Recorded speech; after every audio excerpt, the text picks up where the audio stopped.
Women and the Movement. We meet today in the vast shadow of the Reverend Dr. Martin Luther King Jr., and that is fitting. For much like his contemporary, Minister Malcolm X, he had the capacity to grow beyond his social, cultural, religious, and even class programming. But before we go deep, it is also fitting that we thank Doctors Tanisha Ford and Hakama Abbas, your forum co-chairs of this event, for their kind invitation, and to our fellow forum contributors, Dr. Johanna Fernandez, Alexis Pauline Gums, Christopher Tenson, Jamila Wilson, Walida Imarisha, Noel Hanrahan, the Cornell West Theory, Dr. Ruth Gilmore, and last, but certainly not least, Dr. Angela Davis and others to come. Thank you, too, to the Feminist Wire for covering this event. How does Dr. King's life inform our discussion of issues that we face today at the dawn of a new century? Issues as complex and diverse as the LGBT community's trek and treatment through the criminal justice system, black women, the nation's fastest growing prison population, social and systematic violence against black women and girls, the rape culture that permeates modern-day America, or feminism as a social force which broadens our perspectives of the prison industrial complex. If King were alive today, he'd be 85 years old, but he is not. Yet his ideas deepen through the experience of movements, and perhaps more importantly, his inspiration remains. For the civil rights movement has had a profound impact on the nation, the world, and movements to come. But Martin, reared as he was in the bosom of a conservative, privileged, middle-class Baptist family, seemed ill-prepared for the topsy-turvy, hurly-burly struggles of the era, when blacks were compelled to struggle against their racial, class, gender, and national oppressions. Given his background of privilege, he found confident, outspoken activist women hard to take. This was perhaps best seen in his interactions with activist organizer Ella Baker. For let us be clear, like many, perhaps most men, King was sexist and chauvinistic. As a man of his class and his profession, he expected deference, especially from women. Ella Baker, a brilliant, skillful organizer, was unable to defer to any of the spiritual or national leaders of that time.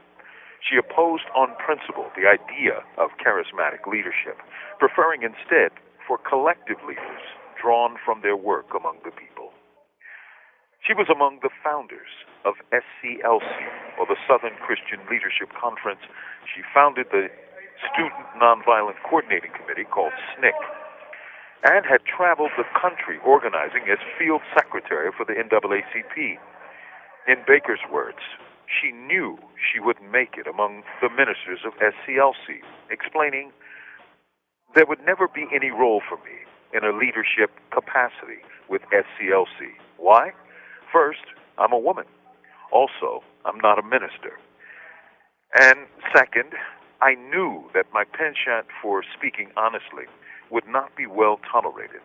The combination of the basic attitude of men, and especially ministers, as to what the role of women in these church setups is, that of taking orders, not providing leadership, and the ego problems involved in having to feel that there was someone who had more information about a lot of things than they possessed at the time, this would never have lent itself to my being a leader in the movement there." King felt uncomfortable around Baker and other women of her type. She had a saying, "Strong people don't need strong leaders." She also wasn't keen on building national organizations so much as she believed in building movements.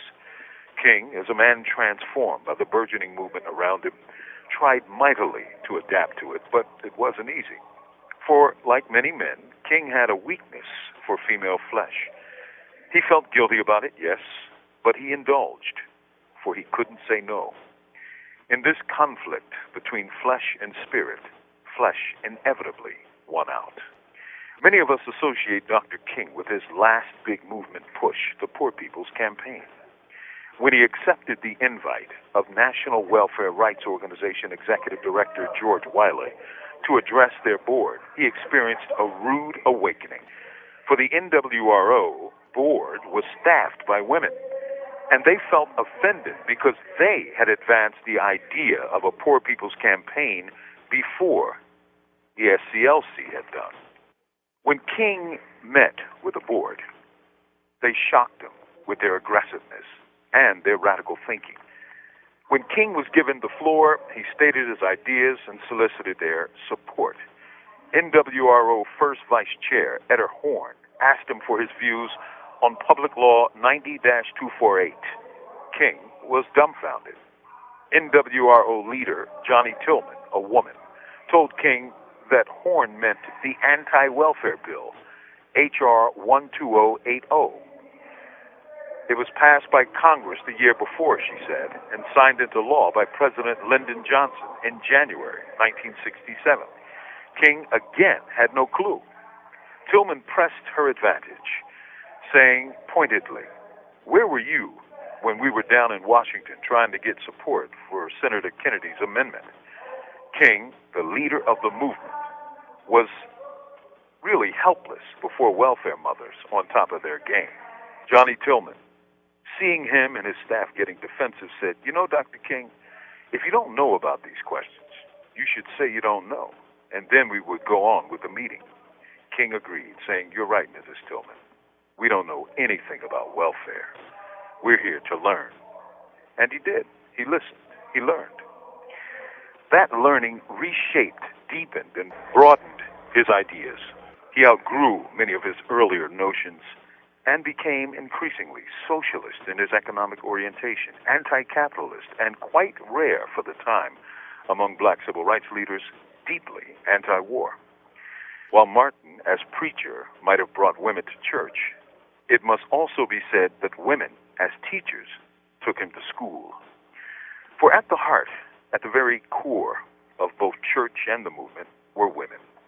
Their faith, their wisdom, their knowledge, their visions of a better tomorrow fed those expressions and gave them life. Martin's martyrdom may have ended his individual existence, but it did not still the movement, for movements spread, grow, deepen, and develop. The civil rights movement gave space and life to the black liberation movement, the women's movement, the Latino movement, the LGBT movement, and beyond. That's because those democratic energies could not be repressed forever. When King burst through, he opened doors that had been soldered shut in American society.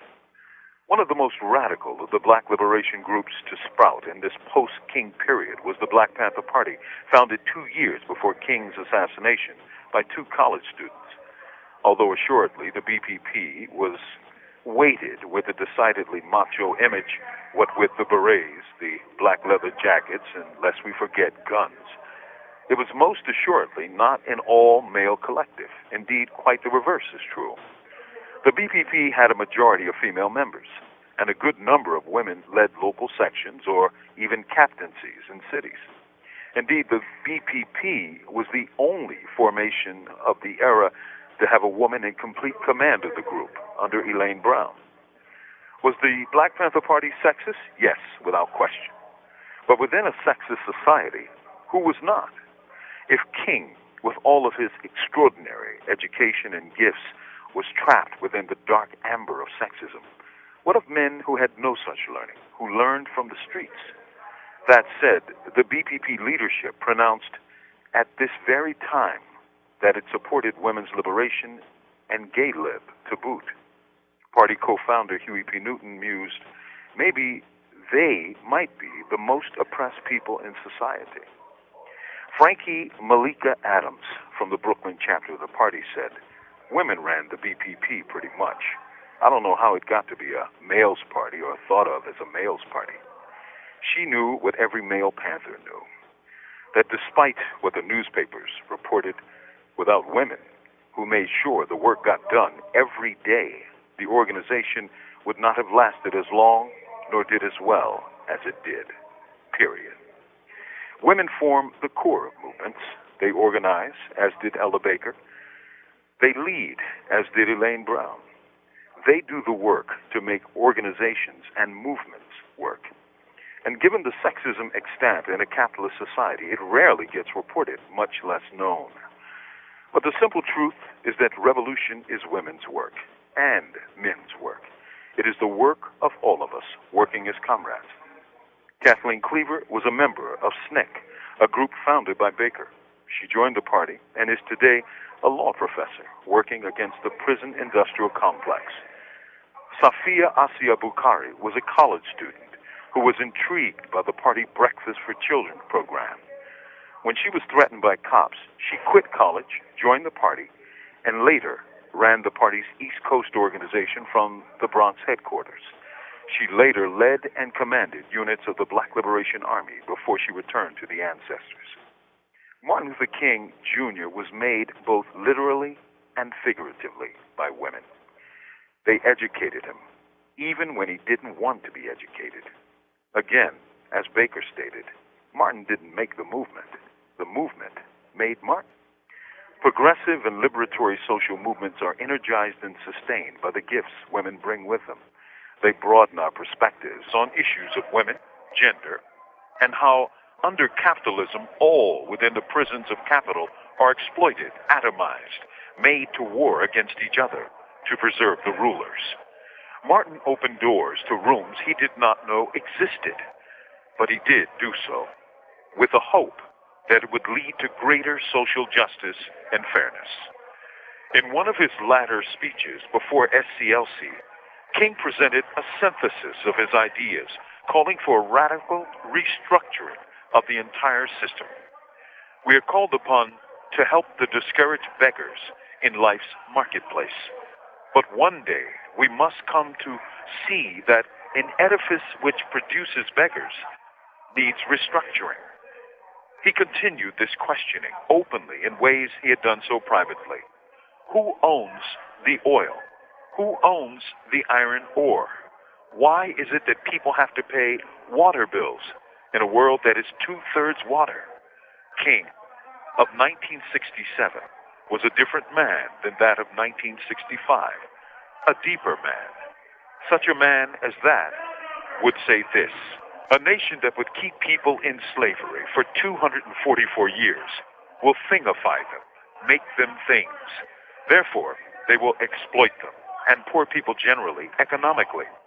And the nation that will exploit will have to have foreign investments and will have to use its military might to protect them. All of these problems are tied together. It is a measure of some irony that King couldn't bring himself to work closer with one of the most talented organizers of the era, Ella Baker.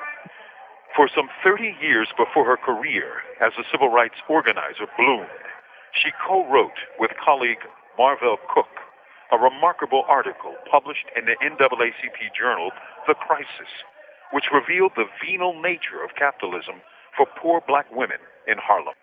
They wrote, "Not only is human labor bartered and sold for the slave wage, but human love is also a marketable commodity. Whether it is labor or love, the women arrive as early as 8 a.m. and remain as late as 1 p.m. or until they are hired. In rain or shine, hot or cold, they wait to work for 10, 15, and 20 cents an hour." This, the naked face of capitalism, where one sells their flesh to eat, was an insight that Baker knew, but it took a lifetime of King to glimpse. Capitalism eats its own, for there are no Chinese walls nor sacred barriers. It is buy and sell, money trading, as the highest value of life. It shows us all how far the movement has yet to go. I thank you. On the move. Long live John Africa. From Imprisoned Nation, this is Mumia, Abu Jamal. These commentaries are recorded by Noel Hanrahan of Prison Radio.